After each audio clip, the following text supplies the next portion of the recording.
Hey everyone, welcome to the Sackhoff Show. Thank you so much for joining us on this beautiful Tuesday. I want to remind all of you, if you are at YouTube or wherever you're watching or listening to this podcast, make sure you subscribe, hit that bell, hit that thing, do the whatever, just subscribe.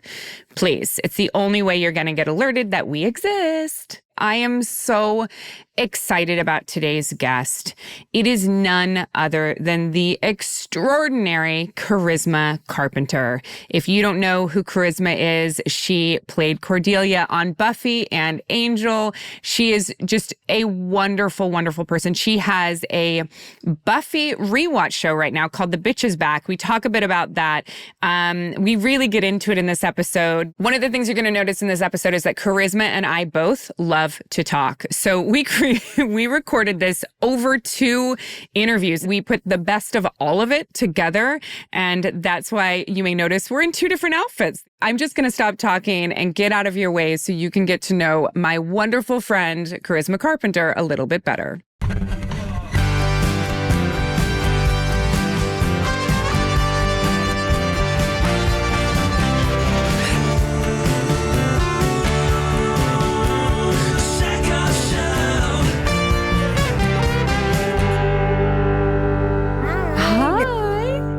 In my ear. It's working. How are you? I'm good. I'm going to make you bigger. I know. Look I at had your to do the whole little thing. thumbnail. The Sackhoff Show. I know. How long have you been doing this? Super professional. We started 2 years ago. Oh. 2 years ago. So, oh my gosh, 50 episodes? Maybe 30, 40. Do you love it? I do. It's a really interesting medium. I love people too. I love talking. I want to talk about the meat and potatoes. I want to get into the nitty gritty of life and what makes you tick. And, what are your survival tactics? What are your sanity tactics? What are your line memorization tactics? What is, your parenting tactics? I love talking to people about all their stuff. All of it. You literally covered like 4 of my questions. Okay, let's go. You literally did. So I think part of it was that when I brought you up to my producers and I said, I really want to have Charisma on. He was like, do you know her? And I was like, no, not really. I mean, we've met at conventions. We've said hi. We've sat next to each other and had a glass of wine, but we've never actually really met. You know what I mean? Like gotten to the meat and the potatoes. And I was like, and that's why I want to get to know you better. And I want to spend, an hour more, but not on air, of course, but learning to who you are and how you got here. And I find it so interesting. Will you tell me who I am I'll let you know. At the end? Yeah. Okay, thanks. I'll send you the hindsight. Perfect. You'll go, perfect. Let me know. It makes complete sense. It makes complete sense. I'm sure you get this a lot. You have to get this a lot. That when I was about 13 or 14, when I was watching Buffy and ultimately moved to California like 3 or 4 years after that to be an actor, Sarah and you and Allison, the characters that were on that show, there were not a lot of strong women of my age that I saw emulated on screen. And I loved Buffy because I felt like every one of those characters were strong in their own way. And I felt as a high schooler, like legitimately seen, not like a 90210 scene, but like actually represented. And it was such a huge part of my formative like high school years. So thank you. I just got lucky. And I'm just really, along for the ride. I had no idea that the show would be so impactful, that the show would mean so much to people. It was, I have this tact thing that I always say, which is a little show on a tiny little network with a dancing frog and a top hat and cane saying "dubba dubba dubba," WB. It was like it's the ultimate can-do story. It's the ultimate success story of like a tiny little idea. And when I go to write things, I always remind myself that I wonder how the creators felt when they were writing a teen show about a little girl, a young woman who, is fighting demons and vampires. How do we make that little, it's so easy to dismiss it. It's so easy to make it or diminish the power of it and not take it seriously. But here we are. It's 27 years later. They're doing a reboot. There's I go all around the world almost every month to meet fans to talk about how much the show has meant to them. I didn't sign up for that. I thought I was just going to not have to worry about food for a little while, Yeah. I didn't know that I was going to be a part of this iconic 90s show that represented so many people in so many diverse ways, emotional life, fighting their own vampires and demons, getting bullied, neglect, emotional, like romantic harm, all the, it's so universal. It really is. It really is.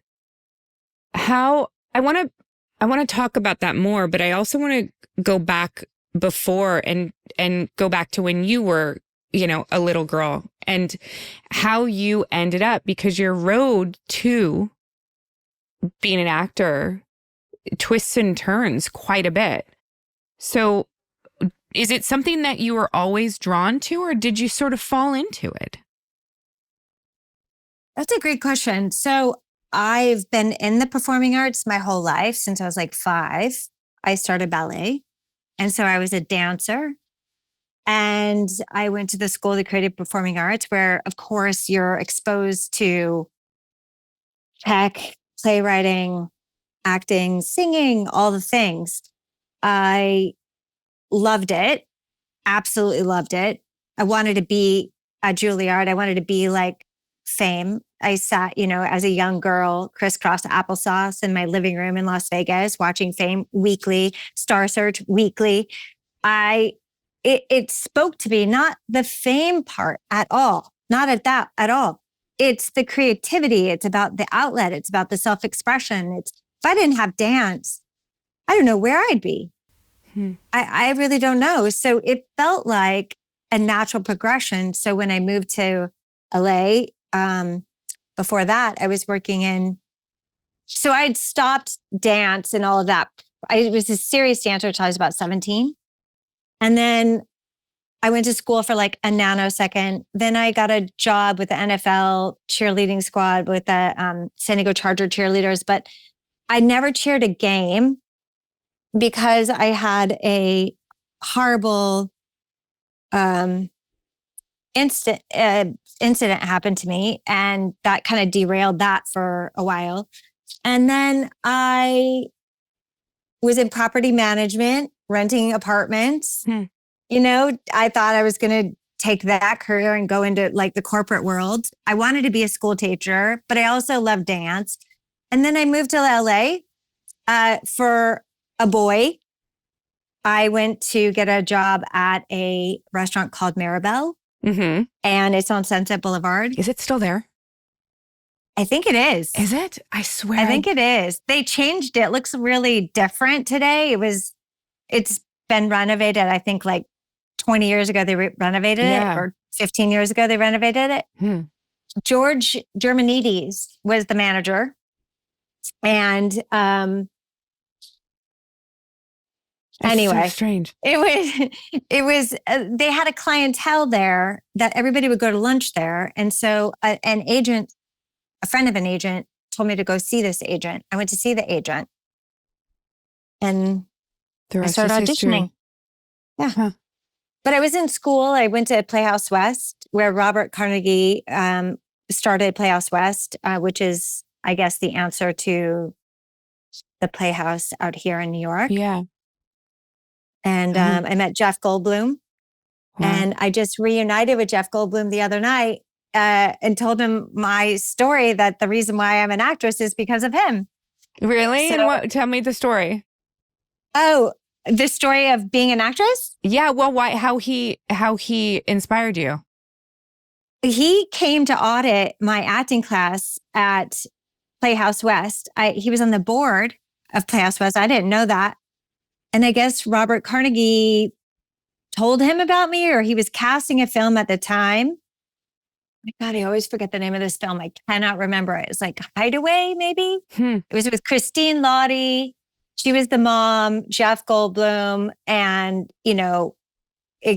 it went to Alicia Silverstone, who I then ended up working with later on Mismatch. But anyway, she was really popular at the time doing all these music videos. I think you're much younger than I am, so I'm surprised that you know that. I know it because I was following all of your careers because I wanted to be an actress at that point, but I was still living back in Portland. So I knew everything about Alicia and you and Sarah Michelle and oh my gosh, who else during that time was I sort of Claire Danes? Like everyone that was sort of on TV during that time, that was my... Michelle Williams. Yeah. Katie Holmes, like everyone that was on CW, because that was the first sort of round of actors that were relatively close to my age, if not my age, that were becoming huge in a different way. Like there was like the Bop magazines and stuff before with like the Jonathan Taylor Thomases on the cover and everything like that. But like the first time that I actually saw like actors being celebrated for their craft that were my age and not just like, he's a heartthrob and he plays Dawson. Right. You know what I mean? Yeah. Yeah. So he audited the class, invited me to audition. So he reached out and said, did you get this script? Are you all ready to go? And I said, yes. I went to, I think it was at Warner Brothers in Burbank. And I had never been on a lot like that ever. And I was going for an audition, which was very exciting to me. It felt very authentic. It felt very real. Like this is happening. Holy cow, this is happening. Yeah. This is what I came for. Even if I didn't get it, I was winning, right? I was already excited. There was something about being on the lot and walking the lot. It's magic. It's magic. It's magic. It's for theater nerds and musical theater people and, want to be performers. It's fucking magic. Excuse my French. It is. But I don't know if I can cuss on here. You can. I'm a fuck person. I love that word. I say it a lot. To say it. You do? Okay, good. I'm a good. I do. I liked you. So, so we go to I go to the warehouse. I don't know why we're on a stage and there's a round of tables and, a round of chairs, no table. And we just start doing this scene and I'm in this scene with him where basically I'm on the couch and I'm, being defiant and he wants to, control me. No. So I'm being difficult. We're doing our scene, but then he does this thing where he gets up out of the chair and he stands over me. And it was in that freaking moment, my whole world changed. The scene changed. The atmosphere changed. I was locked in on that person. All belief had been suspended. I was in the scene, living moment to moment, listening to him. I felt so alive. Yeah. I couldn't believe when I was like, oh my God, this feels like when it was over, I was like, this feels amazing. It's electrifying. It is what I've been training for. Oh my God, I want more of this. This feels insane. This feels amazing. And I left and I'm walking through out to the car, but I'm like passing through stage doors and people on golf carts. And I'm like, yep, this is it. I want to do this the rest of my life. That thing that you're describing, that living in somebody else's body and mind and experience is one of the most, I don't even know how to explain it to people that aren't actors or that have never experienced that moment and are actors, what it feels like. It's like time stands still and you yourself, Katee, Charisma, cease to exist. And time for you stands still, but you then go into another person. And you as Katee, me as Katee, was frozen in time. Katee. For just, exactly. Katee. You as Katee stopped existing and the other person stepped into your body. It is such a crazy thing to be that locked in. It's amazing. It's amazing. It's amazing. It's electrifying, like you said. You know? Yeah. It's the best thing. It's the greatest gift to be able to do it, you know? Totally. How did Jeph react when you told him? He was darling. He's so darling and warm and just embraced me and was like, oh, you know, and he's like, and you know, he has no idea who I am. He did it work out? And I'm like, yeah, it did. I love it. He's so nice. I met him briefly at an event on a red carpet and we took photos together and he's just so kind. He was really cool. He was just really cool. He does famous well. Yeah. He is very good with the crowd. So I went to some fancy hotel. I can't remember the name of the hotel now. And he was there to do like an intimate piano concert with his little band. Really? He does jazz. Yeah. He has the hands for jazz. That doesn't surprise me that he plays piano. Thought of that.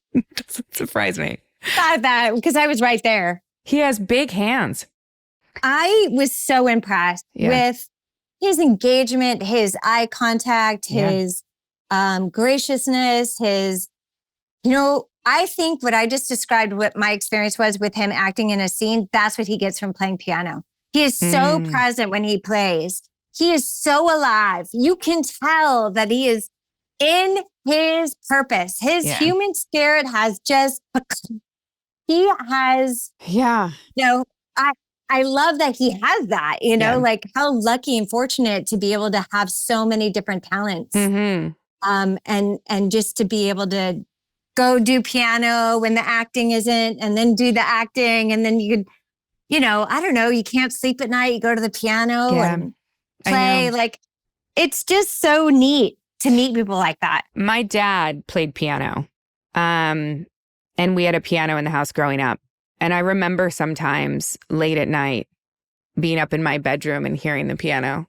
And was it serene? It was. And I would walk down the stairs and I would sit on the edge of the stair and I would see my dad with like a beer, just sitting at the piano or a drink that he was drinking. And he would just be playing by himself.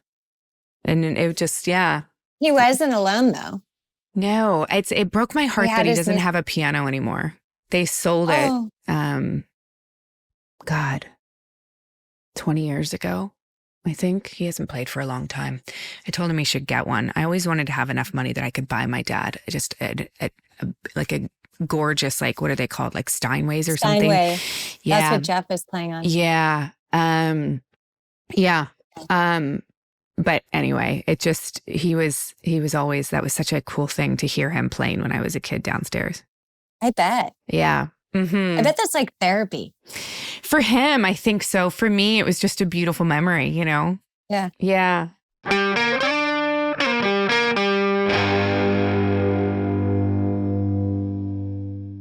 This episode is brought to you by OneSkin. You've heard me talk about OneSkin a lot. They sponsored the show. I tried the products, really liked it, and I still use them. I love how simple it is. You just clean, pat your skin dry, and apply twice daily.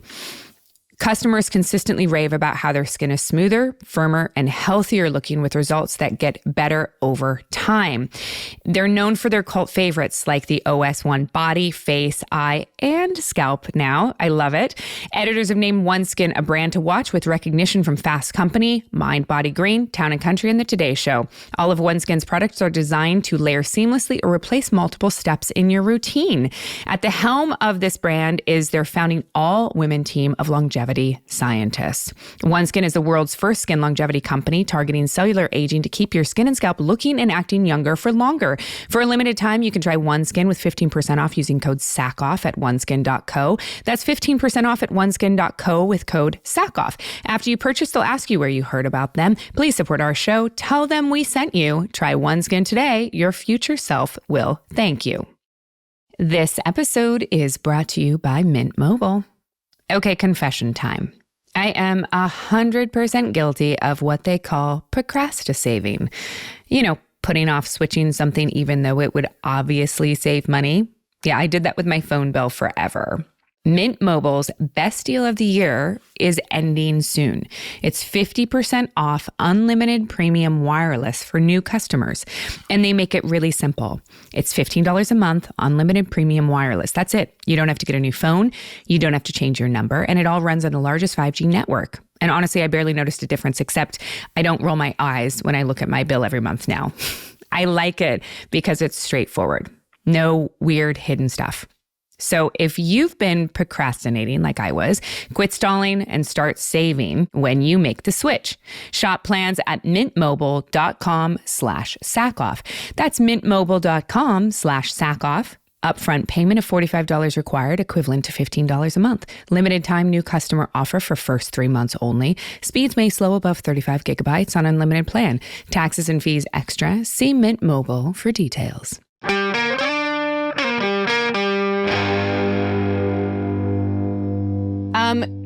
You mentioned something that we don't have to talk about, and we can cut it out if you don't want to talk about it. But I was so curious when I was doing my research about the incident in San Diego.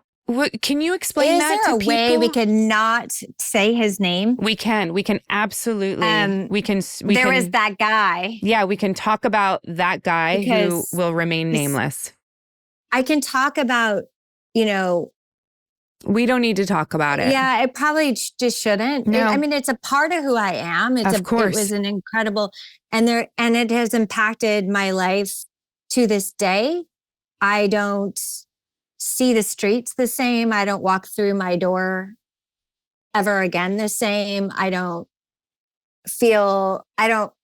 always vigilant, if that makes any sense. Yeah. And I don't know that is an ideal way to have to live your life. I mean, I think if you live in New York City or Los Angeles, a big city, it's maybe a good idea to always have your head, on a swivel. But I think like when you've experienced a certain level of trauma and harm, that you're never the same. Like you do the best. I'm an optimistic person. I'm a positive person. I go to the light. I gravitate to I love to create light for others, all of that. But that stuff it changes you, and you just don't see the world the same.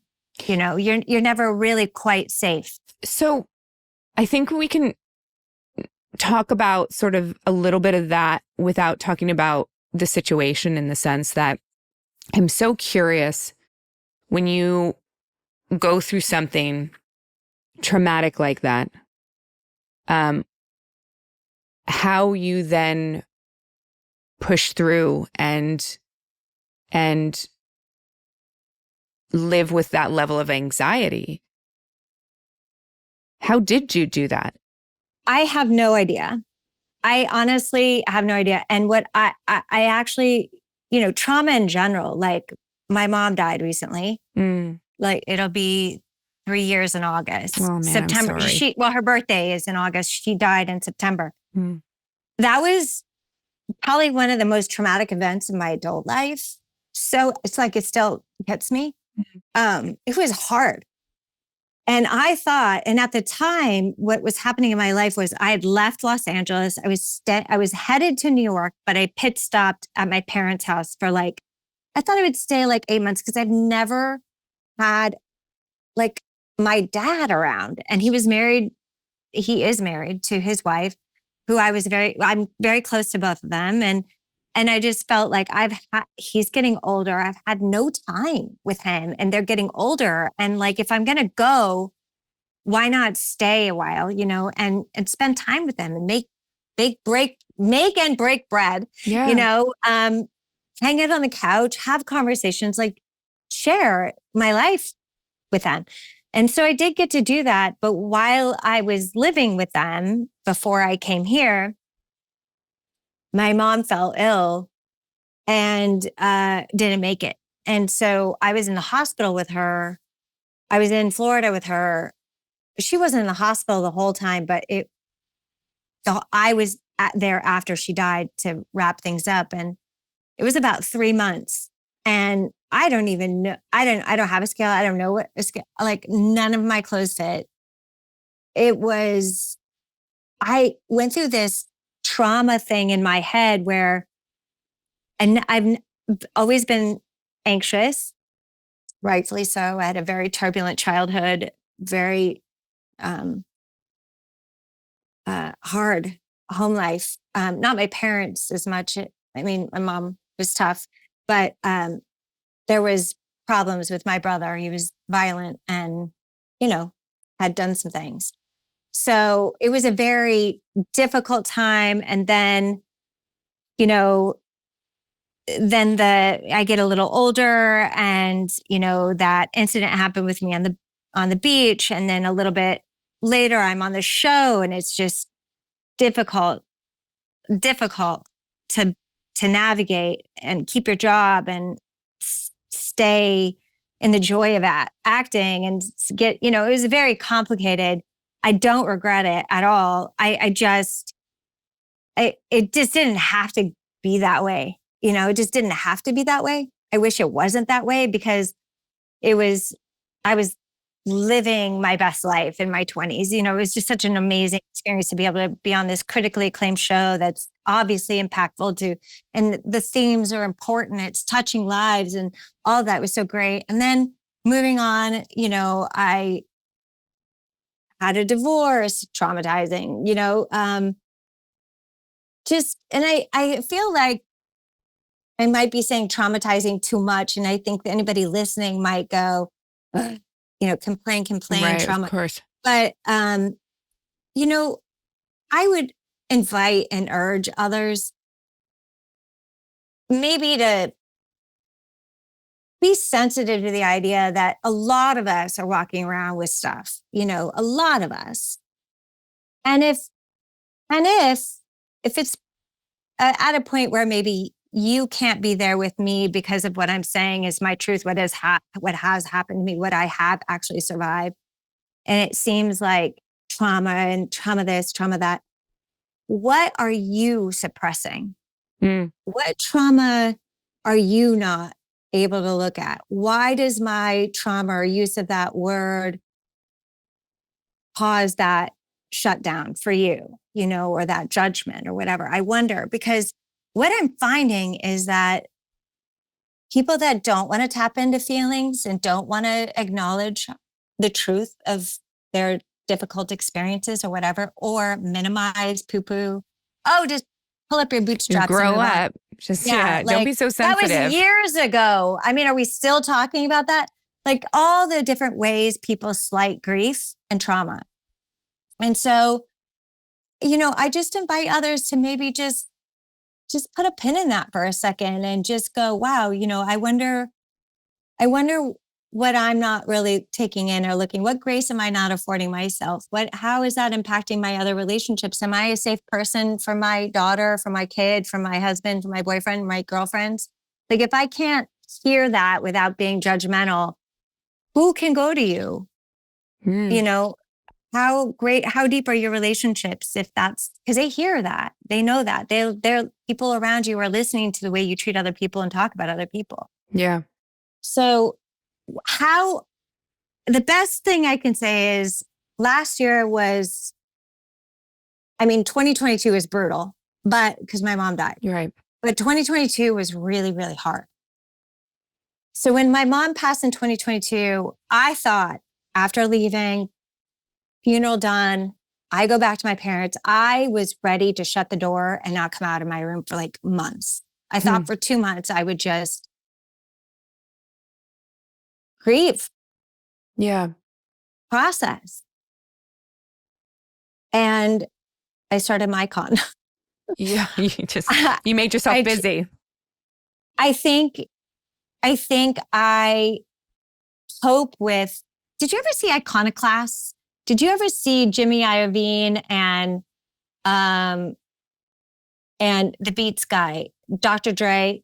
They do this documentary about them. I don't know if it's called Iconoclast, but it's their story together of how Beats came to be. It's like, they sell it for $1 billion to Apple, right? And it's a documentary about those personalities. And Jimmy Iovine says, I do what I do. I when I go through hard times, when he was talking about going through divorce, he's like, I just go to work. It's all I know to do. Yeah. And that's how I feel. Like, I don't know. It's not that I don't deal with it because I'm in therapy. I believe in therapy. When I'm having a particularly hard time, I will have therapy a couple times a week. I just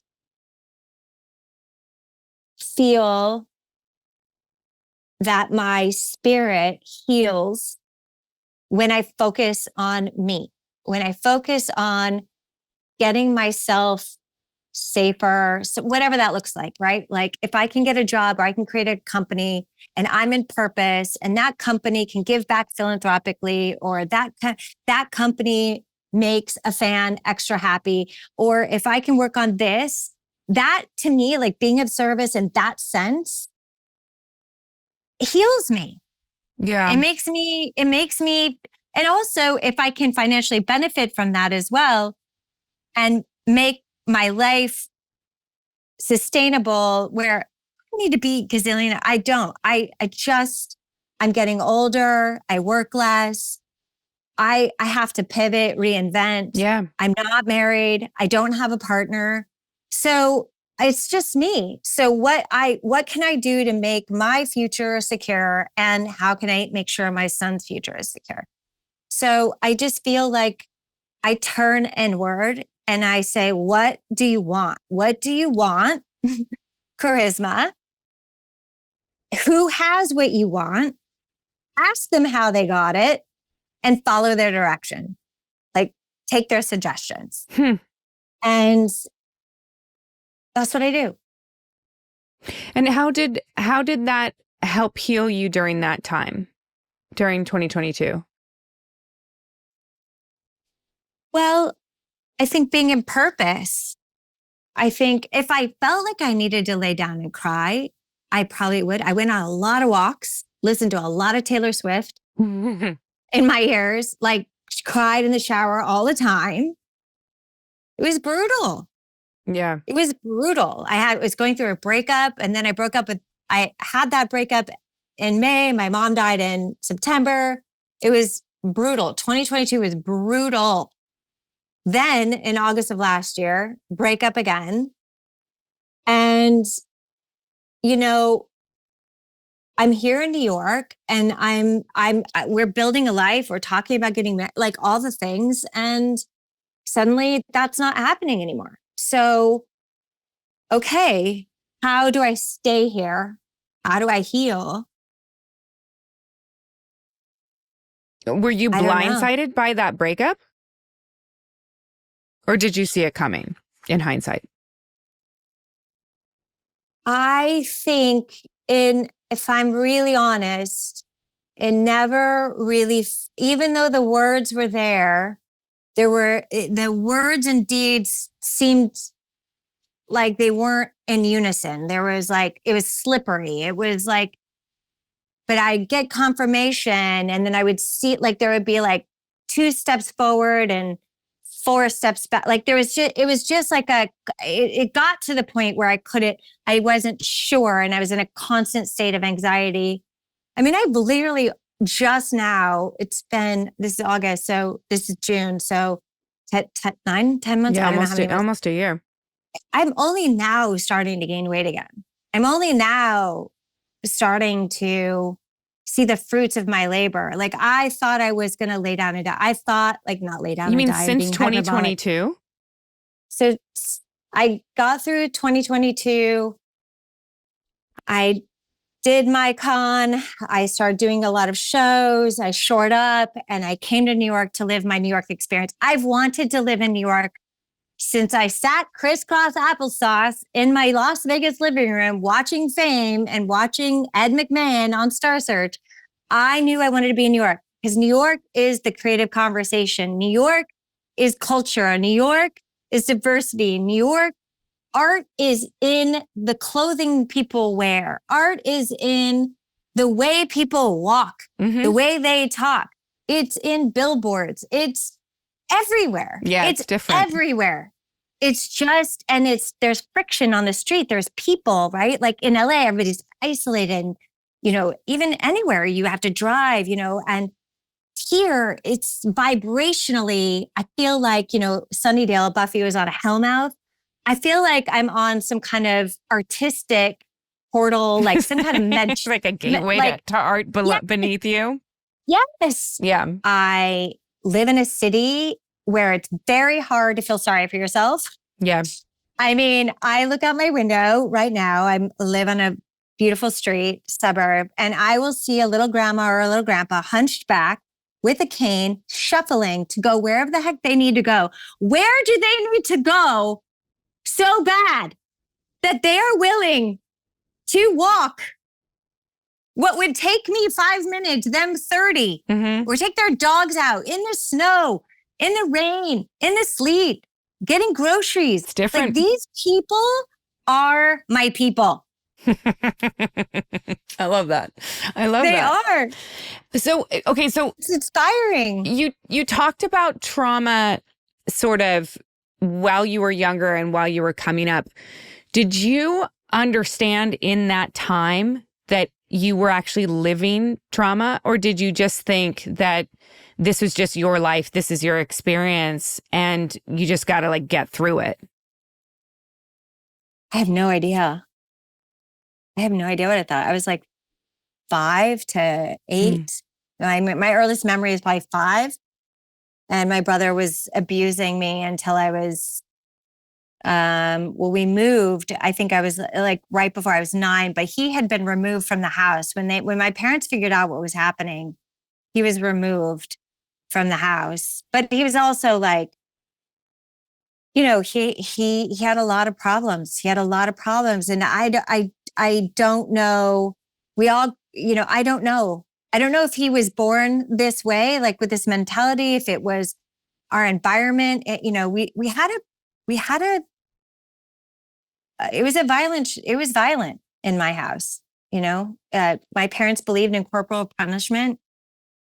So they were tough on my brothers. They were tough on me. My brothers then, not both brothers, but one brother would then take it out on me. It was horrific. Did I think about that at the time? Like, did I think that this is just my lot in life? I don't think so. But I don't think so because I knew it was a secret. I knew what was happening was a secret. What's so interesting to me in all of that, and first of all, I'm so sorry that you had to go through that. You and your entire family. That's like, I mean, there are people that can't even imagine the things that I'm sure you've lived through. I'm getting to an age where I'm starting to think like it's more common than we think. And I don't know that my story is unique. I don't think that's what makes me sad. Yeah.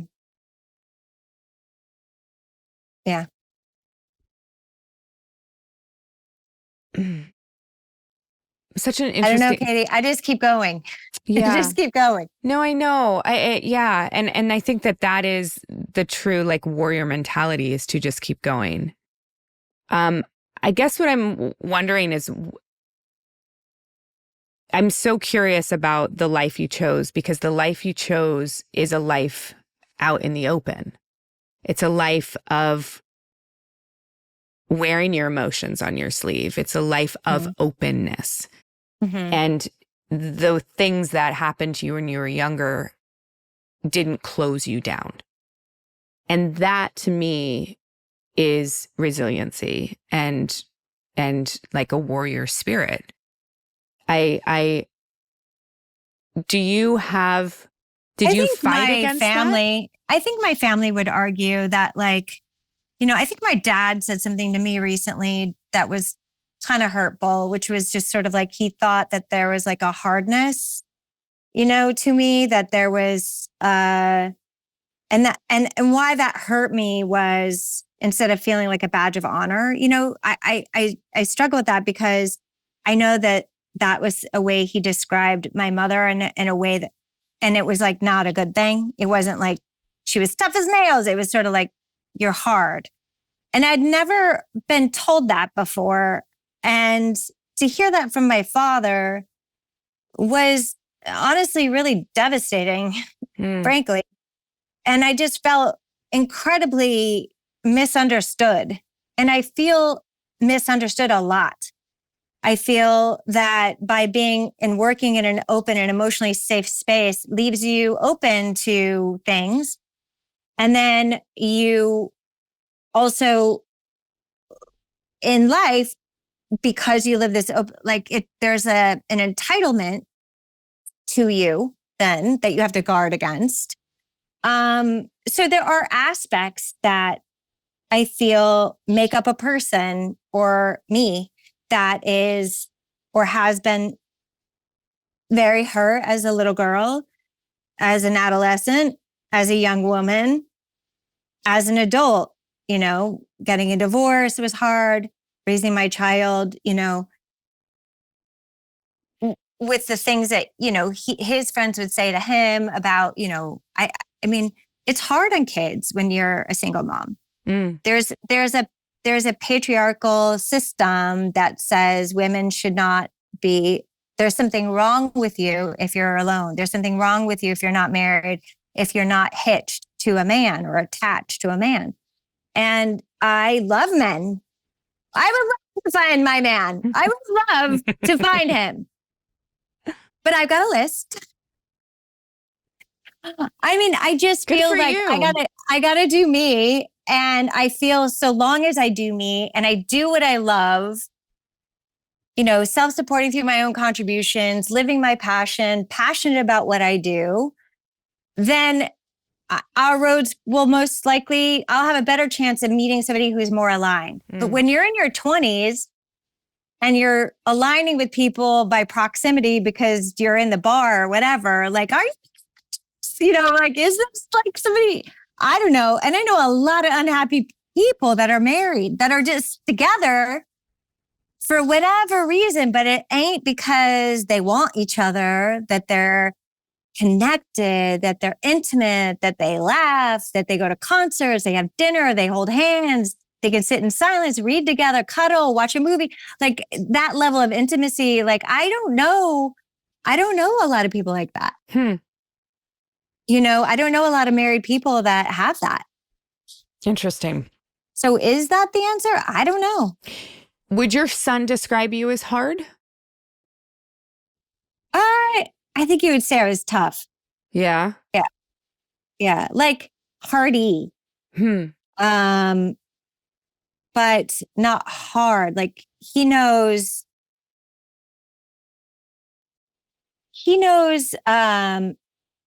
my heart. He knows me. He knows I'm a loyalist and I'm devoted and, to my friends. And I feel like my friends are my chosen family. So if you're my chosen family, then yeah.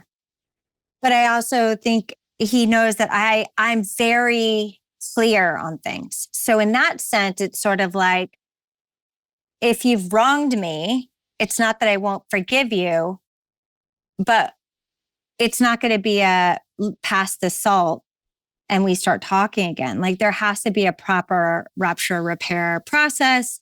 We have to have like an honest conversation about the breakdown. When he and I have breakdowns, I want to talk about it. And like young people and men in general, I think, run from wanting to talk about conflict. A lot of them, yeah. Yeah. I think it's becoming more socially acceptable, but yeah. So I think like I can be like hard. I mean, I don't know. I don't think I'm hard. I don't feel like I'm a hard person. I have very strong ideas. It's like this. Wasn't Hillary Clinton called a nasty woman? Wasn't Rosie O'Donnell called a nasty woman? Like, so when you speak out and you advocate for yourself, or you advocate for others, or you have the willingness to put yourself out there and say things that may be unpopular, you do have to have a sense of hardness, or is that confidence? I don't know. But whatever the label is, I don't like it. Mm-hmm. Because I feel like if I'm coming at you hard, there's a reason. Yeah. You know what I mean? Like if there's injustice in the streets, am I going to call it out 100%? Will I maybe, like I saw somebody drag their dog and I lost my mind. I lost my mind. I was like, you know, and I'm like, what are you doing? Like I will confront them, and anybody who's with me wants to shrivel up to a tiny little ball and like go down into the sewer system and disappear. Like I feel passionately. I live loud. You are a New Yorker. I'm not allowed to call myself a New Yorker. I haven't lived here for 30 years and I wasn't born here. It's true. There's a requisite. There is. They've told me. There is. Trust me. There is.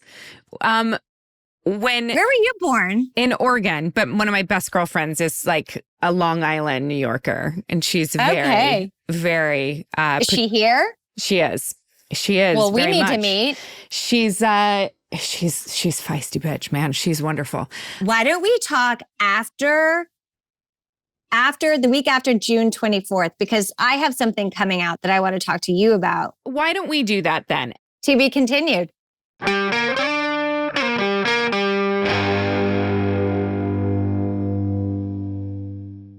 This episode is brought to you by EveryPlate. Okay, so you all know me. I don't exactly have hours to spend in the kitchen between kids, work, travel, and, trying to sleep every once in a while. Dinner can feel like this impossible daily puzzle. And that's why I like EveryPlate. The meals are shockingly good. Could be restaurant good, but way cheaper. We're talking about crispy buffalo ranch chicken or cheesy Mexican street corn hash showing up right at my door. And it's not complicated. The recipes are easy, quick, and they actually taste homemade. My husband and I both have our favorites, and our kids dig in as well. And that is a total win.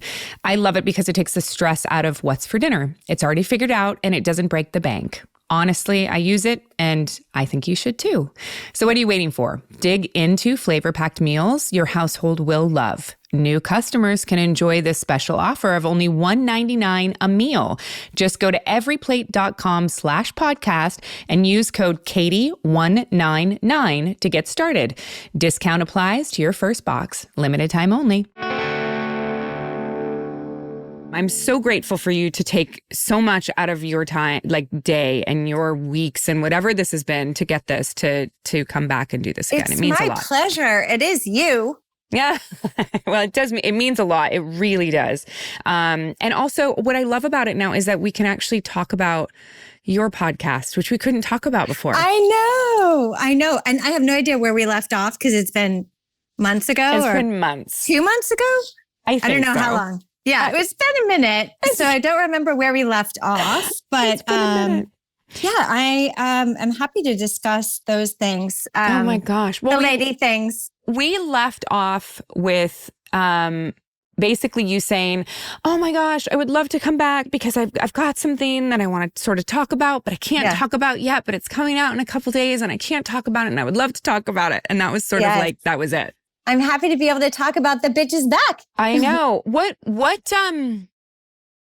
is your relationship like with Cordelia now, all these years later?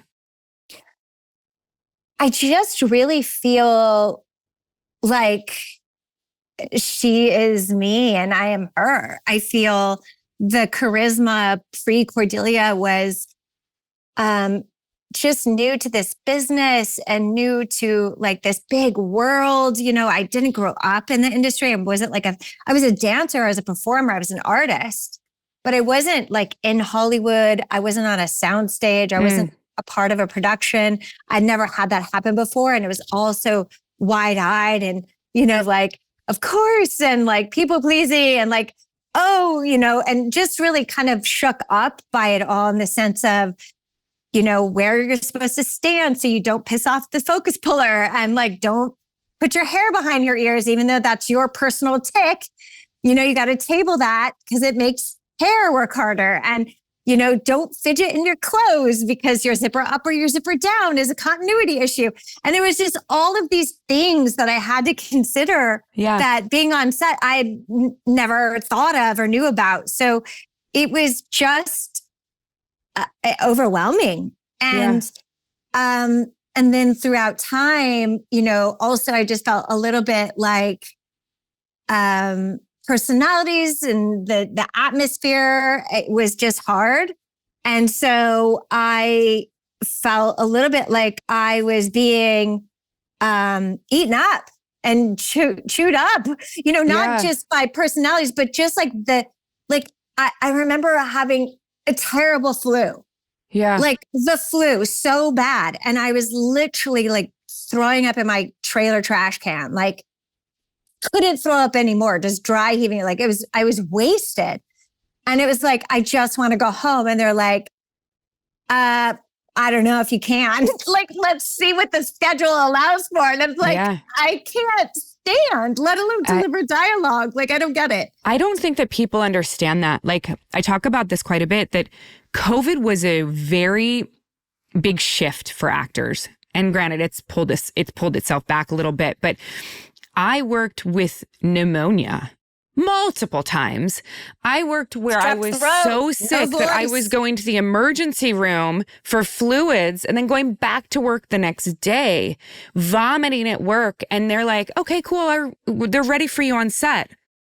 And you're like, okay, I'm coming. Like, actors didn't get sick time. You just went to work. And then when COVID happened, it was like for the first time, you'd be like, but I don't even feel that sick. And they're like, can't come to work. And it was very strange. It was infectious. So the contacts on which, yes. Yeah, I had a scratched cornea. The lens tech person had pulled the contact out and it scratched my eye cornea. And it was miserable. It was whatever. So it was at the end of the day and I had to drive 40 minutes back to LA and then get up the next morning at 5 a.m. And what happened was my alarm went off and I was sharing a bed with my partner at the time. And they went to get up. I went to get up to get the alarm. And then I said, no, I got it. And they're like, okay. And they went to lay back down and actually elbowed me in the same eye. And I couldn't open my eye at all. Like it was like a double whammy situation. Yeah. So I report to work because that's what you do. It's all I know to do. And I have like all these things.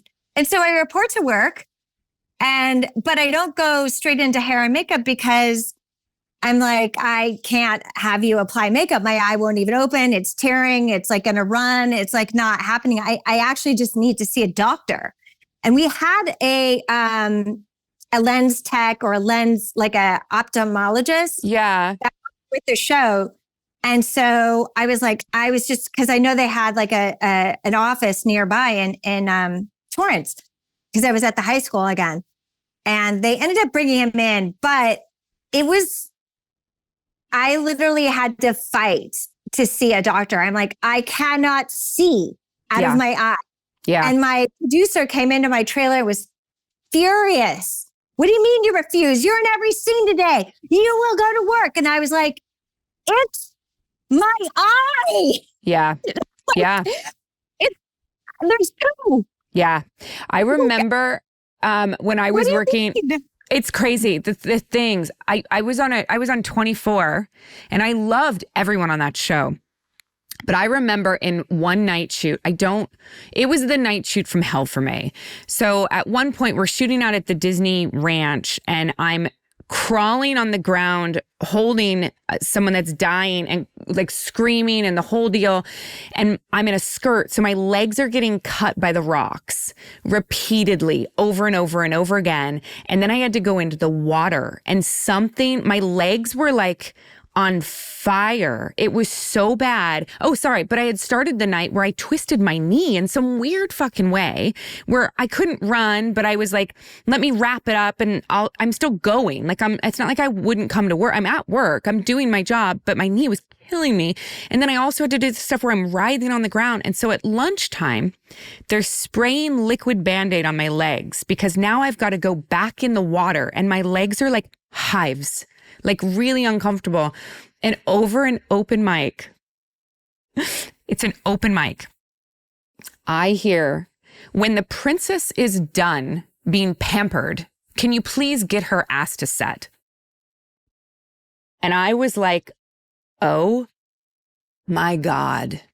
And I walked to set so angry. And you immediately heard someone grab it and go, open mic, and then quiet.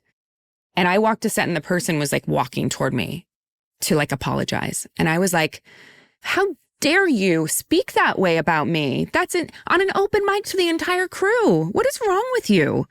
I'm like legitimately hurt. Come on. I was really like shocked that someone would talk like just so rudely, about me when I was trying to deal with myself. Like get a doctor. It's not that hard. I shot that day. They just shot me from another angle, from far away. Like, you still work, you still push through. I by the way, I'm very sorry that you were treated that way. I'm very sorry that your humanity, your health, your dedication was called into question, and that you're made to feel, just a commodity. Your humanity is just not taken into consideration, and you're not cared about, and that you're called a princess. How degrading! How but not degrading. It just speaks to whoever it was that said that, right? Yeah. But it's not you. Yeah. But that mentality is acceptable to speak to you or about you.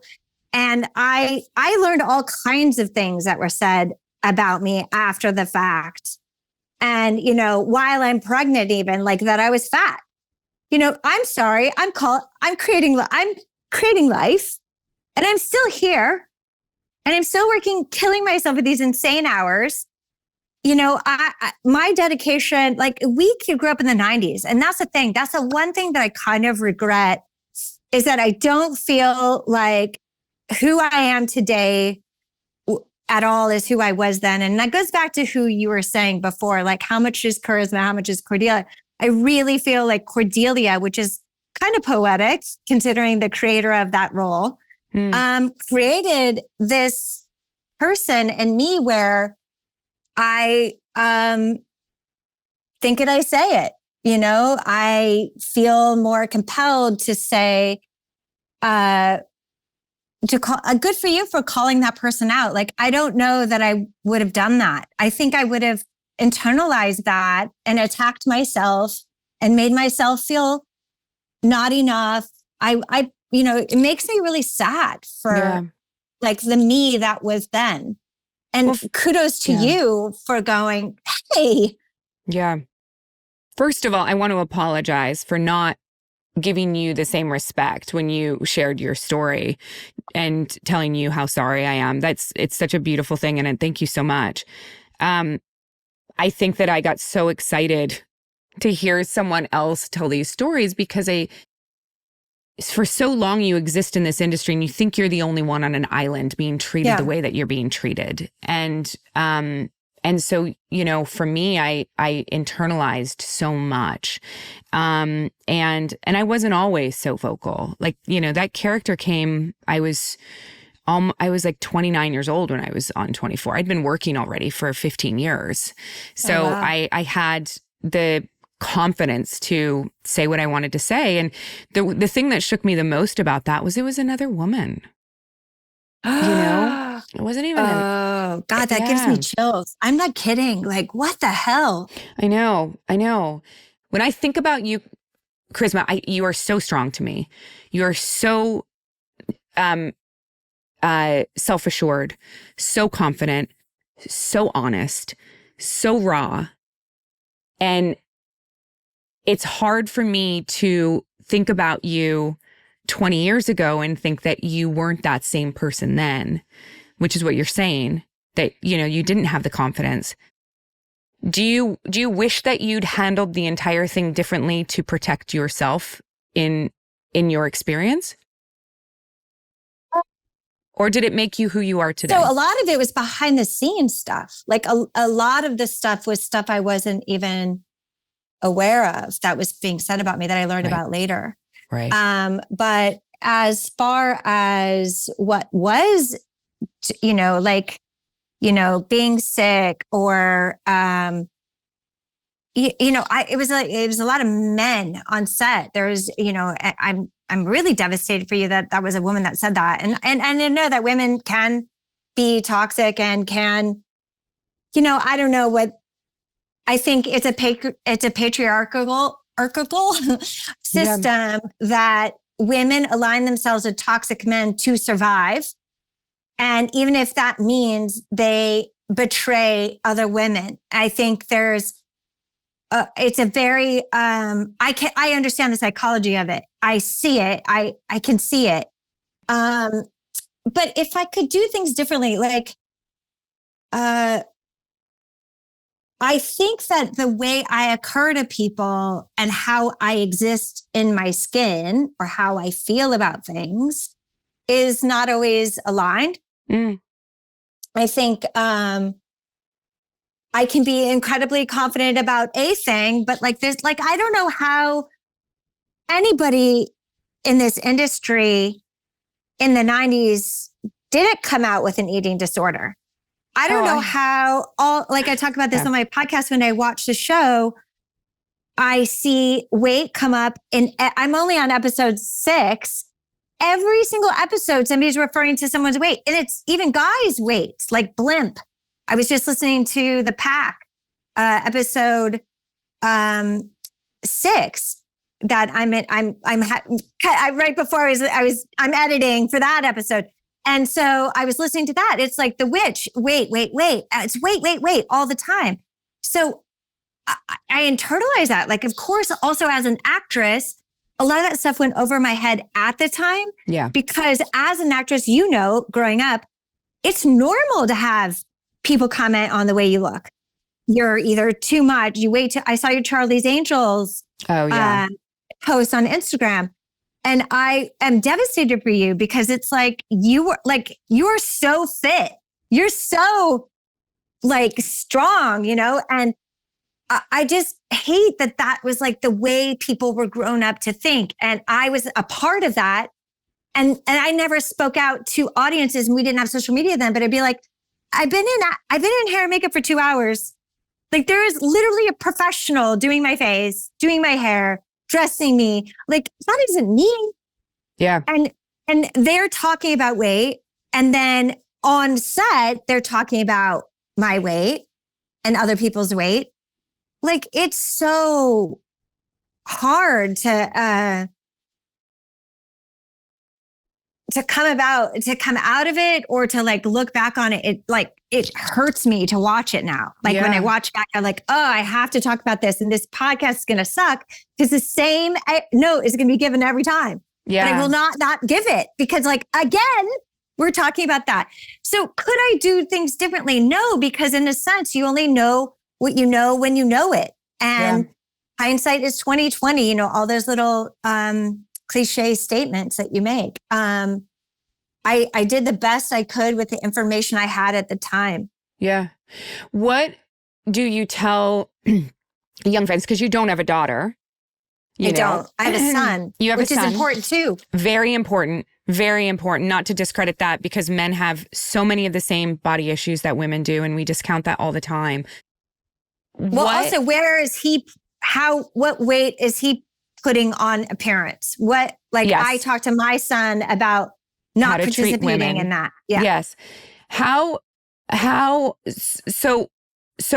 what advice do you give your fans? What do you say to women, young girls that acknowledge the things that you're talking about with weight now? How would you protect your son or daughter if they were getting into the industry now to have a voice and feel like they are valid in that? I have nieces, very young nieces. I mean, it's really strong in the peer groups.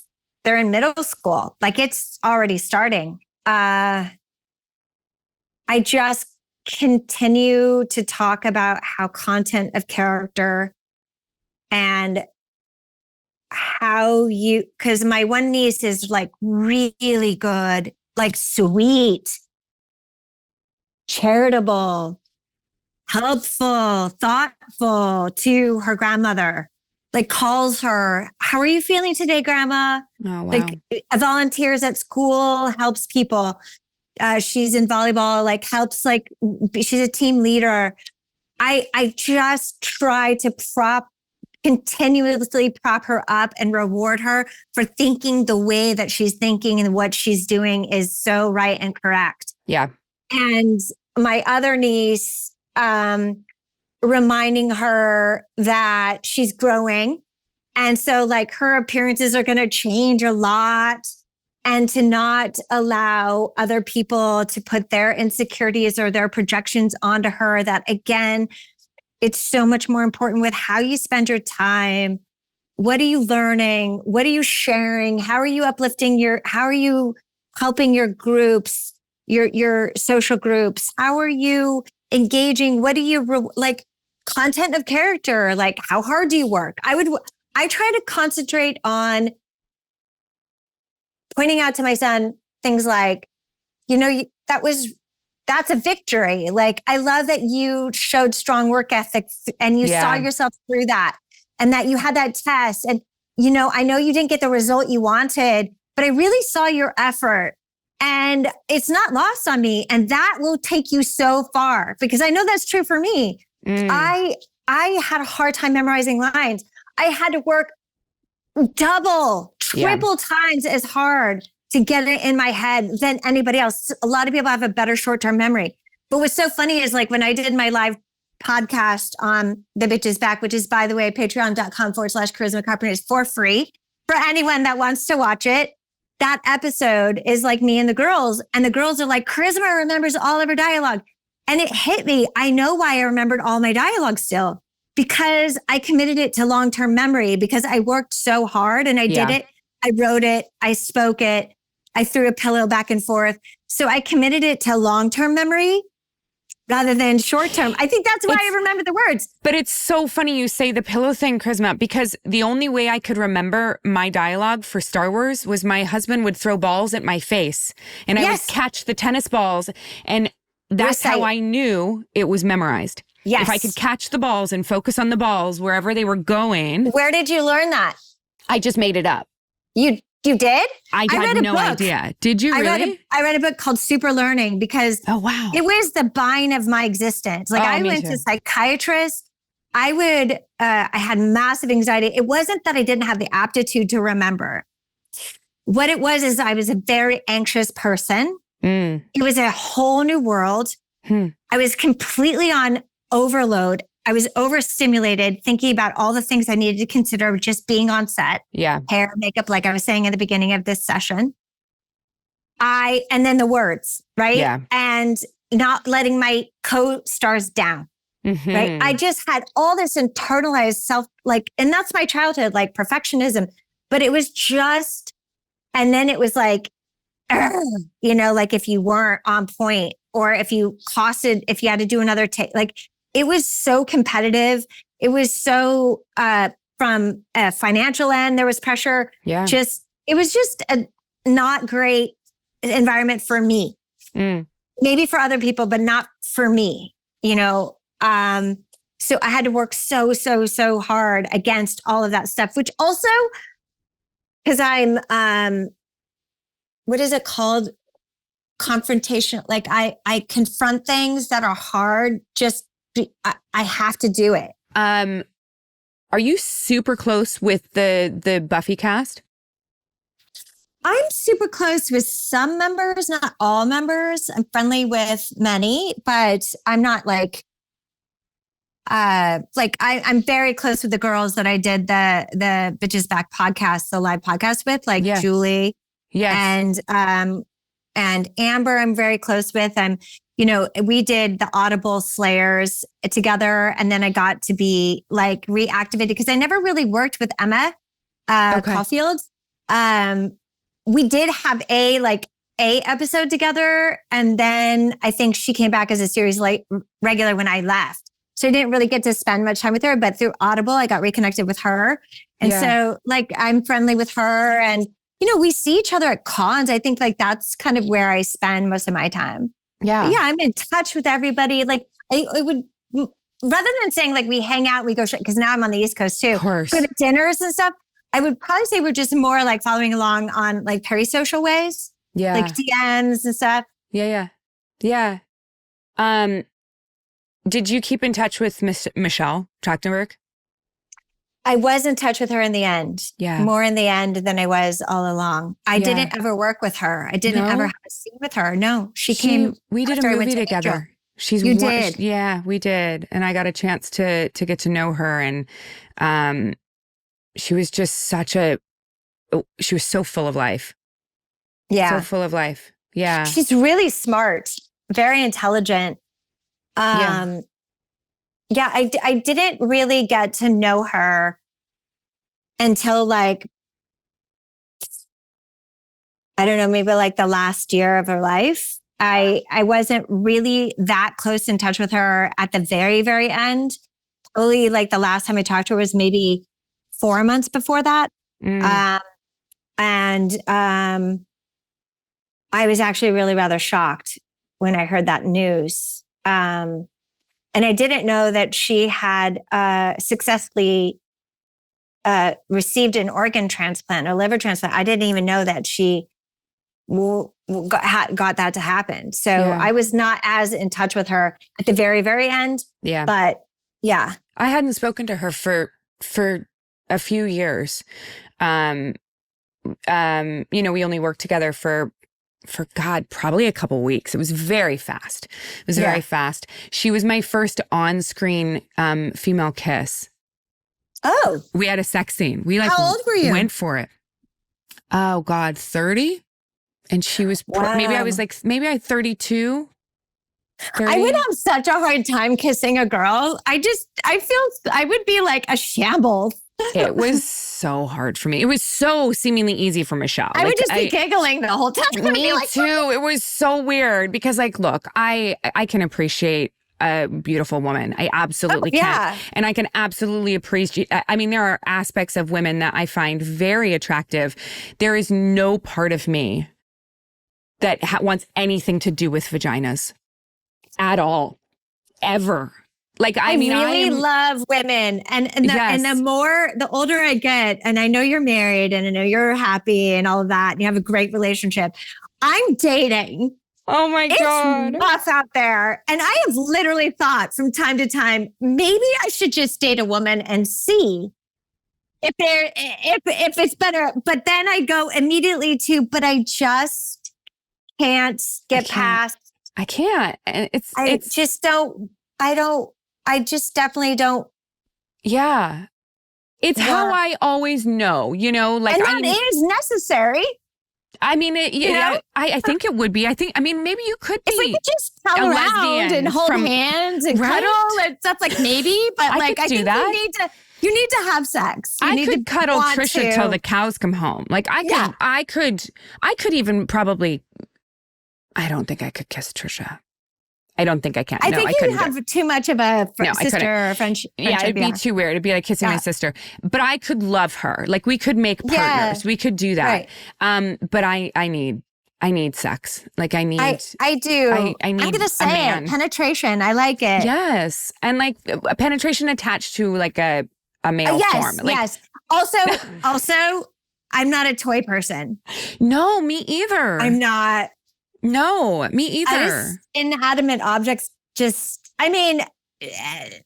if you want as a novelty with your partner that you love, like maybe, like, sure. I mean, it's not like I haven't, but like, oh my God. In replacement of, no. So this leads us to sort of what we were talking about in the beginning a little bit, actually, because I was just talking to another girlfriend of mine because I also did like 7 egg retrievals in order to have our babies. And so I put myself into perimenopause early. And we sort of knew it was going to happen, but it's just started. And I was talking to... I don't know how old you are. Are you 45. in your 40s? Oh, you are in your 40s. Yeah. But I was talking to a girlfriend of mine the other day who's in her 50s. You're on time. I feel like you're on time. I started testosterone 2 years ago, though. Like the testosterone portion of it. And then just recently had a conversation with the hormone doctor to start estrogen and progesterone, actually, just because of symptomatic. But a girlfriend of mine was talking about how it razor blades when you're having sex. And I was like, have you had that happen? No, I told my husband and he was like, well, Jesus, we better have more before that happens. I was like, well, I feel like there's things you can do, but I just like being a woman, like, and going through menopause sounds awful. And your thoughts? Yeah. Because you said when we first sat down that like you're in it. I think I'm actually post-menopausal. So meaning like I don't have my monthly moon cycle. Yeah. So I think I'm like what's considered post. So I don't even know. Yeah. I have what I've noticed is, and I know people say, but you have so much of it. I've lost hair. I feel like my hair, but that might've been just a tremendous amount of stress that I've been under like over the last year. But that I've noticed like the texture of my skin has changed. Mm-hmm. I've noticed different things. When I was having sex, there would be discomfort like initially, but then it would be fine. Yeah. Yes. Do you see? All good. Yes, all good. Yay. I really enjoyed that. But I think I'm not on any hormones. I'm not on testosterone. I tried to do the oval ring thing. I think that ring, and they made it sound like I asked the gynecologist who just was a complete fail. It was a male. And I said to him, what about the ring or whatever? And I'm like, will my partner feel it? And he's like, he might, because I wasn't sure how big it was. Yeah. It's big. It's huge. Yeah. He might. Yeah. He might. Yeah. Yeah, it's big. Like, it's such a lie. And the only reason I know it's big is because my mother was on vaginal estrogen for a while. And I saw it in her bathroom and was like, holy crap, that's like the size of a diaphragm. It's like that big. Yeah. Wait. Hold on. It's huge. It looks like a circle. Oval. And you squeeze it and shove it in. And you squeeze it in and I felt it. And so one of my dear friends from childhood, we went up to Chicago. This was probably in 2023. She came to visit me and I was like at a bar in downtown Chicago with her and and I'm like, this fucking thing. I can feel it. Like, it's not like a tampon, like you'll never know it's in there. Like, I felt it. It felt uncomfortable. She's like, go in the bathroom and rip that thing out. And I went in the bathroom and I took it out. And it was like $1,500. So then you get a coupon. You got to work the system. Like, why are they doing this to women? I know. It's crazy to me. Now I haven't had symptoms so bad that I felt like I needed to do something about it. Yeah. And my hot flashes are very mild. It's not like, I know if I have a cocktail, it gets worse, increasing my chances of getting it. But for the most part, I don't feel like it's, prohibitive in any kind of way. But I think I'm ready to kind of address, like skin and texture. And also I'm just concerned about bone density. Yeah. So that was my big thing. Did you talk to your mother about menopause at all? No, my mom had a hysterectomy right after I was born, like in her 30s. Okay. Yeah. Which is so interesting. I saw my mom, she seemingly seemed miserable during menopause, and has terrible osteoporosis. She's shattered her elbow as well. I mean, terrible. And so for me, I got to do something. That is my biggest concern. Motivator. That is my biggest concern. And I actually just in the last... And lifting weights. Is huge, which my mom always lifted weights. Which I'm not doing. But she was like a 1970s lift 2-pound weight person. Like she wasn't lifting weight, you know? Right. But my hair is like started falling out a little bit. Like I've noticed I'm losing hair, which is bothering me. My memory is like, I don't even know where my memory went. I have no idea. Like I lost. But didn't you just have a baby? So like 2 years ago? I didn't carry my children. Oh. Yeah. So I didn't carry our kids. We had a surrogate. We use surrogates for both our babies. Yeah. You have 2? We have 2. Yeah. We have 2. I still think it's really optimistic. You know what I mean? Just in terms of the world that we're in right now, it's very brave. It's very, you know. It is. And you have 2 girls, don't you? No, I have a boy and a girl. Okay. I have to believe, I look at my children, and I have to believe that a younger generation we just have to have hope. You got to have hope. You got to have hope. Yeah, but I really feel like like I was saying at the beginning of this podcast, like just in terms of Hollywood and what, like we participated in this, we didn't leave the industry better after us. And I think that was also a really big motivator for me to speak out because it was in response to Ray. It was Ray that was like the impetus that, because I had said stuff in 2008, but it just fell on deaf ears. And it wasn't until, yeah. Because I even looked for anything and video. I saw but somebody sent it to me. You came out after Ray came out. But so in 2008, you spoke about it. I was at a con and I just said like, you know, I was very diplomatic about it. I wasn't, you know, and also just, you know, saying I would work with him again. Like I said that I really kind of framed it a certain kind of way, like good now. It's all good now. But when I talked to Ray and I realized what was going on with Ray and that things weren't better and there wasn't an improvement and that person is still doing things that are considered power inequity and power abuse and, you know, had no business being around, especially young women at all. So it was as a result of Ray that I ended up saying something. But my point was bringing that up was what? Children, bringing children into the world and the way improving that the industry. Yeah. And I felt like when I saw what was happening and it was still happening, that I would be complicit by not backing him up, by not saying what he's saying is true and correct. And that was my experience. And I just didn't want to be complicit. And I think it's like, I don't want my son's future wife. That fight isn't her fight. It's my fight.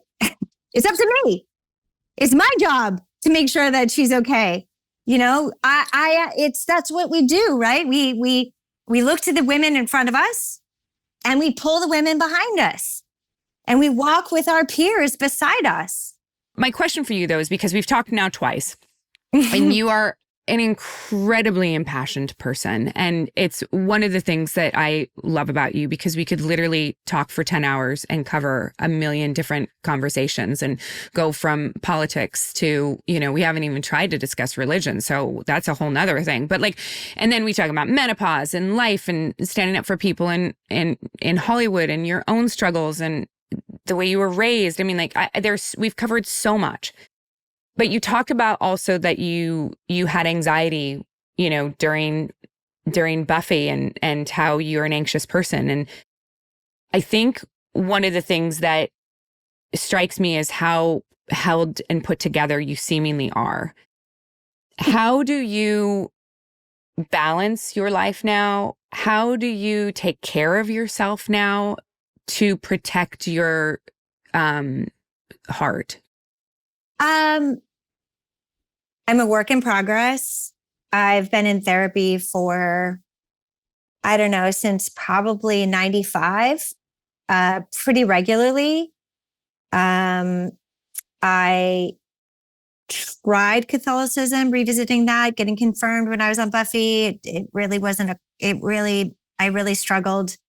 I tried for 2 years. I went through catechism to find something to hold on to that was bigger than myself. And I think what do I do? I think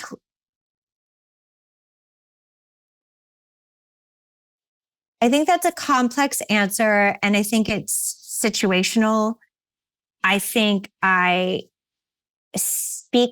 don't hold things in. I say the thing. I think that's been the biggest thing that's helped, is that I don't hold on to it and let it fester, and then I have a stomach ache. I think I have become fierce about boundaries. I will walk away from relationships that I do not feel serve me anymore, that harm me, that hurt me. It takes me a long time to get there. I try to communicate, I try to work through things, and, but I just don't tolerate stuff like that anymore. At 55, I feel we're done. We're done with that. Yeah. And I'm more swift. I'm swifter at it now, where I can identify a thing or a person, and I'm like, that person, I need to not give them so much access, because that mentality does not know. Yeah. So I think it's just boundaries, therapy, and of course I'll agonize over it. This happened, and they said this, and I said this. Is this me or them? Is this my stuff or their stuff? Of course, I'm totally crazy, neurotic. And I write, that's a huge factor. I write everything. I write out everything. They said, I said, how I feel, what's wrong about it, what's right about it. Oh my God. 30 pages. That's how I process. Yeah. I get it out. I get it out of my swirling head. I organize it in thought. It's been so helpful. Interesting. Also continued therapy, and also really long walks with my dog. Getting out into nature, going into the park, touching grass, literally. But I need to go back to working out, because I think that is the biggest missing link right now, is I'm not sweating. Yeah. I'm not lifting heavy weights. I feel like I'm mush. I don't have an issue with my jean size right now necessarily, but I could see that it's going the wrong direction. And it's just I'm writing a lot, and the podcast requires a lot of emailing and blah, yes, all that stuff that as an artist, ugh. I know. I don't like sitting at all. So I have to do that for working out. I could be better at that. I need, my girlfriend even took this as far as to buy me a package to Pure Barre. So I love Pure Barre. It's so fun. I haven't done it yet. So I need to get on that. It's fun. I also, when I memorize dialogue, I have to walk. And so I got myself a walking desk. Oh, so I could, and it's awesome. I loved it. I mean, I'm not using it right now because I'm not working, but it's fantastic. Like you might. I love that for you. Takes up no space. I want people to. Are you watching on your podcast from the beginning to the end? Is that the goal? Yeah. The goal is also to do both shows. So obviously the first 3 seasons of Buffy is just going to be Buffy. But then the 4th season of Buffy starts season 1 of Angel. Okay. So I'm going to do it in chronological order as it was broadcast. Okay. I think that's called The Watcher's Guide. So, it's so funny. Think about this for a second, Katee. Do you ever get like pop culture questions and you don't know them? And I literally said this at a con the other day and I go, you know what's interesting? I just put this together. I'm a part of pop culture. I don't know pop culture. I don't know any pop culture. Hardly at all. I don't know anything about my shows. Yeah. I know. It's the weirdest thing, especially because like I'm also at, I feel like at times I'm qualified to answer questions about Battlestar because I existed in the world. I lived the character. I was there when we shot it, but I've never seen it. So from a viewer's perspective, what you're doing is so intriguing to me because I've never seen Battlestar. Did you watch Buffy when it first came out and Angel? No. So you didn't watch it as, interesting. No, I did it. I was working. So like I read the scripts and I did it, but like there's this scene that I had watched. I think the episode is called Angel, and Buffy and Angel have a scene together. It's like early days on Buffy. And I'd never seen that scene. And I didn't remember it from the script when we had like the table read, which I'm not even sure we had table reads then either. I mean, there's so much, even though I read the script and I memorized my dialogue and I was a part of the scenes that I was in, but there was a whole aspect of the show that I didn't know about because I wasn't actually in it. I just had this moment on stage the other day where Tricia was talking about how her character got pregnant with the first Cylon baby. And I went, I'm sorry, what? And she was like, I had a miscarriage on the show. I was like, I'm sorry, what? Wait, the character had a miscarriage? Yeah, yes. And I was like, well, who got you pregnant? She was like, Ty. And I was like, Colonel Ty? I had no idea. That's hilarious. I had no idea. So yeah, I had no idea that Joyce, Buffy's mom, died. I was on a panel with her in Portland 2 years ago now. And she's like talking to me. I lean over and go, you died? It's like a spoiler for you. Yeah, I had no idea. Oh my God. It's funny. Okay. That's amazing. So Battlestar. Yeah. That didn't shoot on Paramount. No, we shot in Canada. So you and Tricia knew each other from Battlestar? Yes. Yeah. That's why you guys are buddies. Yes. That's how you met. That's how we met. Origin story. That's how we met. And we weren't really friendly. So we did 4.5 seasons, but over like 8 years. Because of a strike. And then we did a mini series and then had a year off in between. So maybe it was like 7 years. But she and I didn't have a lot of scenes together in the first season. And at the end of the first season, she and I get in this huge fight. And our characters like battle. I mean, like big stunts and like fight choreography and like flips and all this crazy stuff. And we became friends during that fight because we realized we were cut from the same cloth because there was this fall at the end. They let us do the entire fight. The fight choreography, we worked our butts off. We got it. It was awesome. We had so much fun. And at the end, there was this 2-story fall into cardboard boxes and they wouldn't let us do it because we're holding each other. My character tackles her character and we fall on top of each other. And they said, you can't do it because you're connected and you could really hurt each other. Wait, you wanted to do it? We both wanted to do it. And we spent most of the day trying to convince them to let us do that fall. And they wouldn't let us do it. And you wanted to fall 2 stories? I did. We thought it would be so fun. And so from that moment, we became friends. We were like, okay. We can cut from the same cloth. Yeah, let's do this. 100%. Have you ever hiked Zion? No, I have never hiked in Utah. I want to so bad. I'll go with you if you go. Yeah? Yeah. There's supposed to be like amazing hiking in Utah. And what about in Vancouver? Did you do the grind? Is that what it's called? The Grind is my jam. It's one of my favorite things. I got my time down to 41 minutes. Oh, you timed yourself? Oh, hell yeah. Like there are parts that are straight fucking up. Yeah. Yeah. I love it. It's hard. Although, Charisma, I went back. You're so fit. Girl.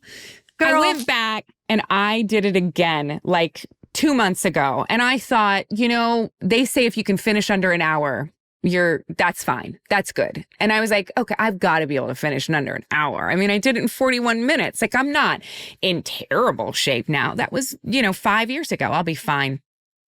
I finished in an hour and 20 seconds. And I was like, oh there you go. And I died. I had to stop 3 times. Like, yeah, we both need to work out. I know. Both need to work out. We do. I need to get back into it. So anyway, it was great to spend time with you. End on that one again. Oh my God. It's great to talk to you as well. Likewise. I really appreciate it. And everyone, I hope the podcast continues to be a massive success for the next 7 years.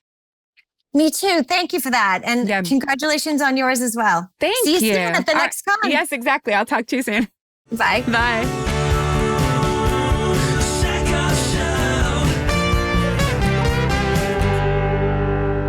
Hey everyone, welcome to the Hindsight. Thank you so much for sticking around so we can chat about Charisma. I want to remind you guys all to subscribe, that whole thing. Send your questions and your comments to the sackhoffshow@gmail.com. And if you want, you can join the Patreon, patreon.com/the Sackhoff Show. But other than that, let's just get into it. Jeff, do you know anything about Charisma other than what you know now? Not too much, no. I knew she was in Buffy, but I didn't know much beyond that. I wasn't a big Buffy guy. No, not their key demo, I don't think. No, even though I was the right age and it was coming out at the right time, but somehow it missed me. I don't know. Yeah. So I was a huge Buffy fan. Huge. I loved the original Buffy. Like the movie? The movie with Luke Perry. Yeah. I adored the movie. I thought it was so well done and so just it was just perfect. It was the zeitgeist perfect. It came out at the right time. It was pop culture. It was everything we wanted it to be. And I loved that. And so it and that character always really spoke to me. Right. Yeah. And so I loved the new version as well. And Charisma is somebody that you see often at conventions because of the crossover of the fan base. Yeah. And I honestly, I don't think I watched Angel all the way through. I think I got to a point, by the time Angel was out, I was living in Los Angeles and working. And I don't think I had enough time to actually tune in to shows. And the first time I met Charisma at a convention, I was so intimidated because she's Cordelia. Yeah. But we have so many mutual friends in common. And so I knew that she was a lovely human being. And the first time we met, we actually ended up sitting at the bar and sharing both having a glass of wine, not sharing one glass of wine. We got one glass of wine and 2 straws and shared it. I don't know. She and I are trying to figure out how to be lesbians without being lesbians. So, yeah, the direction of this conversation was very funny. It was funny because at points it was so not funny. You're talking about some very serious, deep things that, happen to people on sets and her life being very, a lot of things going on there. And then you're both just talking about how much you like sex with men. Very funny. And menopause. So the first part of this interview, and the reason we did it in 2 parts, just so people are aware, was that Charisma and I got very vocal and very topical. And the problem with our show is that we pre-record. And so anytime you're going to talk about something that's happening that day, it's really difficult to make it relevant a month later. And so we were like, oh God. And it was half the interview. So we needed to pull a bunch of stuff out and then sort of come back. And the first time I did not get in one question about Buffy at all because we talked about so many other things because her life is fucking insane. Yeah. Yeah, and it was a pretty politically charged time when we were recording the interview, and so everybody's mind was on a lot of other things, and so we would have had to have gotten the episode out like that afternoon for it to make sense. 100%, which is not possible. No, as the producer of the show, that gives me like anxiety attacks thinking about turning around an episode in a matter of hours. There you go. And so we went back, but the story of the fact that, you know, and we don't want to go into too much detail because Charisma obviously didn't want to talk too much about it because the guy got out of jail, which is terrifying. But the attack that she experienced when she was like 21 years old on a fucking beach and watched her friends get shot by this fucking serial killer. Yeah, that's wild. Wild. I even forgot that she told that story. Right? That was from the first half of the interview. It was. Yeah. It was. That's crazy. Yeah, and scary as hell. Absolutely. And how is this guy out of jail? Your guess is as good as mine. So I'm so glad we did this a second time because at the time, she teased her Patreon show, but we didn't get to talk about it. And I'm so happy that we can actually touch on the bitch's back. Yeah, I just find it, I mean, congratulations to her and everything. I've just been particularly interested recently. You know, we talked to Brandon last week about his business model with Amazon and YouTube. And I find it very interesting, this business model with Patreon, where Patreon is supporting original content and everything. It's a very exciting time to be producing content because there's just so many avenues that are opening now. And I feel like, you know, we've gone through it before. You've seen the changes before too with the way that the industry works. But right now I feel like we're going through this like shifting nature of the way that the industry works. And it's very interesting. And in a way, you know, like what we're doing right now is sort of on that cutting edge of what's happening. Absolutely. Charisma is very passionate about everything. Yeah, it's interesting because you see people, you know, I'm sure that part of that is natural for her, but also, you know, going back to what you were talking about, like the things that have happened in her life, you can kind of see that how that would make a person very passionate about certain things. You know, like she's obviously very passionate about women, specifically women in the industry, things like that, because she's experienced a lot of that stuff, you know, and or been around it at least and seen stuff happen. And that will make someone very passionate. Charisma is truly it wants to be an advocate for people though. And you know, she is correct. We need to leave this world better. Okay, you guys, thank you so much for being here. What a wonderful episode. Super long, so we're going to keep this short. I am going to mention the Patreon because we are going to talk more about Charisma. We're going to talk about my life. I'm going to get into that story more about 24 because that was crazy. We're going to talk about our live show that we just had, which was super fun. And we are going to talk about what else are we going to talk about, Jeff? There's one big elephant in the room that I think we're going to talk about when we get back, and people have to stick around for the Patreon to find out what that one big elephant is. One big fat pink elephant. All right, you guys, this was wonderful. As always, thank you for choosing our podcast in a crazy overfilled space. We appreciate you. We love you. And we will see you next Tuesday. And that's what's up.